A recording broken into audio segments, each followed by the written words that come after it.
programang ito ay rated SPG. Striktong patnubay at gabay ng magulang ang kailangan. Maaaring may masiselang tema, lengguwahe, karahasan, sexual, horror o droga na hindi angkop sa mga bata.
Magandang umaga sa inyong lahat. Ako si Mr.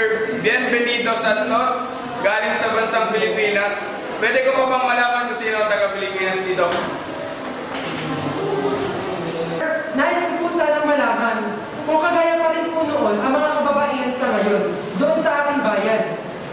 Sa totoo lang, marami na nagbago sa kultura, pananamit, at gawin ng mga kababaihan sa ating bayan. Nais ko itanong sa iyo, anong nakita mo sa kababaihan 20 taon na nakalilipas?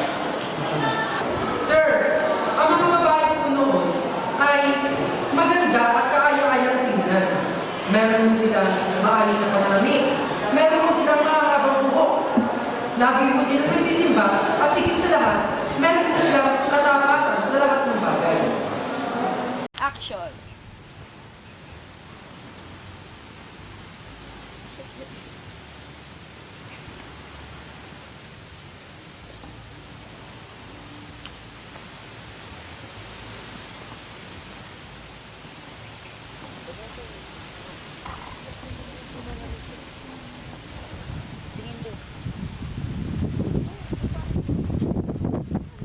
Oh, Mr. Santos, ano ginagawa mo dyan? Ulo ba yun naman sana? Oo. Sa akin lahat ng yan. Oh. Halika. Papakita ko sa'yo.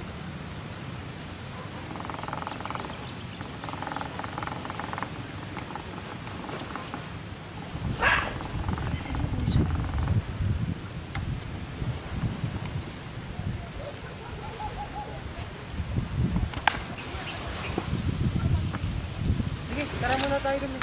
Tayo muna.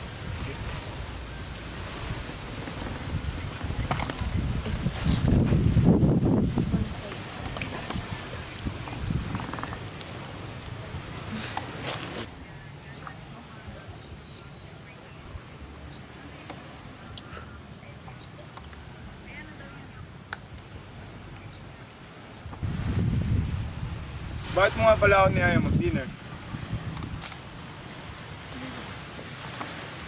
Sa totoo lang, nung nalaman kong pumunta ka dun sa ceremony at ikaw ang naging guest speaker nila, pumunta agad ako. Kasi, 20 taon na rin akong hindi nakakakita ng Pilipino magmula nung umalis ako ng bansa natin. May bala ka pa bang bumalik sa bansa natin?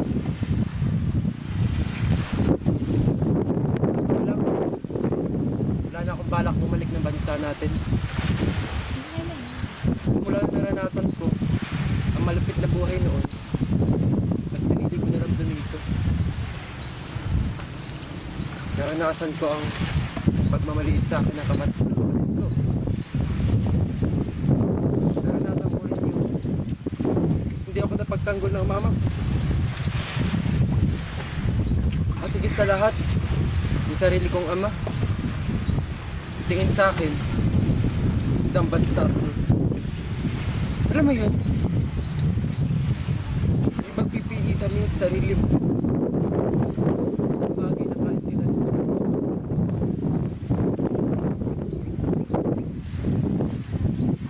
pinilit kong lumayo.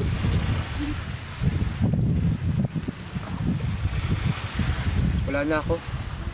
Wala na akong planong bumalik ng bansa natin. Ang gagawin ko na lang ngayon, yung maging masaya. Kaya simulan dumating sa akin yung asawa ko at anak ko, yun yung pinakamagandang nangyari sa buhay ko.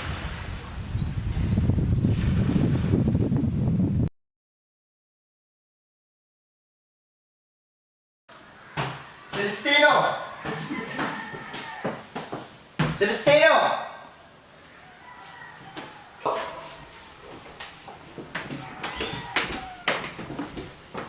Nasaan na naman ang magaling mong anak? Ano na naman ba yan, Franco? Nanggulo na naman dun sa bar kagabi. Nasaan ang hayop na yan, ha? Uminahon ka. Tabi! Celestino! Ano naman ito katarantado ang ginawa mo kagabi? Puro kahihiyan na lang ang dinudulot mo sa pamilya ito. Una ang kapatid mo at ngayon naman ito. Oo na! Ako na! Ako na lang palagi, di ba? Na hindi mo nga ako tinuring at tunay na anak eh. Ay hindi! Mali! Hindi mo ko itinuring na anak! Tama nga sila! Bastado lang ako sa paningin mo! Na hindi mo nga ako mapagmalaki sa mga kaibigan mo, di ba?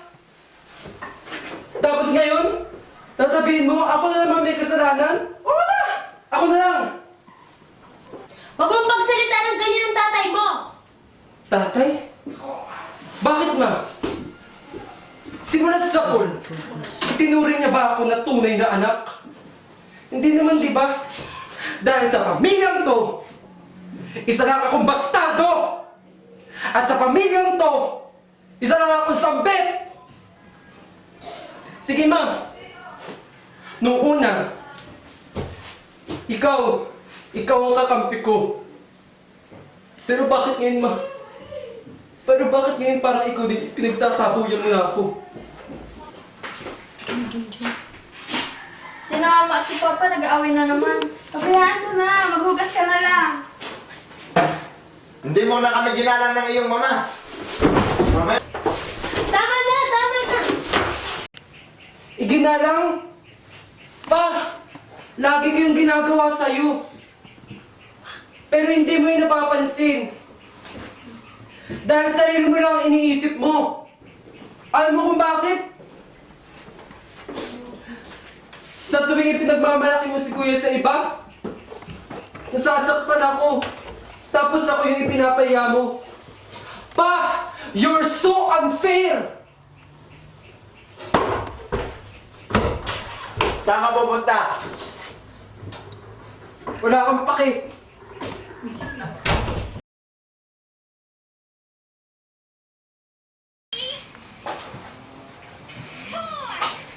Four plastic bottles, ready to recycle. Which one do these plastic bottles go in? Yeah, the one on the left. That's the plastic recycling bin. There's only paper trash left. Count the paper trash with me. 1, 2, 3, 4, 5.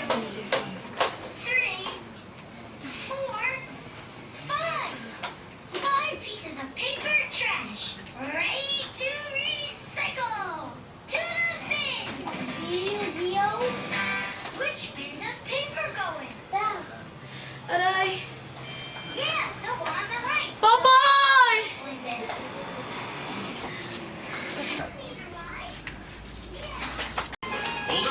Ate, bakit? Hindi ko na nga kaya sumpa. Tara, dadalhin lang kita sa ospital.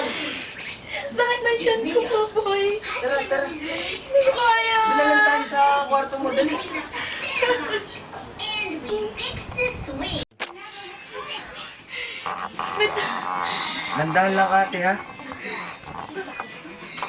Popoy, tawag mo si Manggit. Sige, tatak mo na ako. Necessary! Kaya mo yan! Pakala mo sa tayo. Kunti na lang. Pakala mo sa tayo.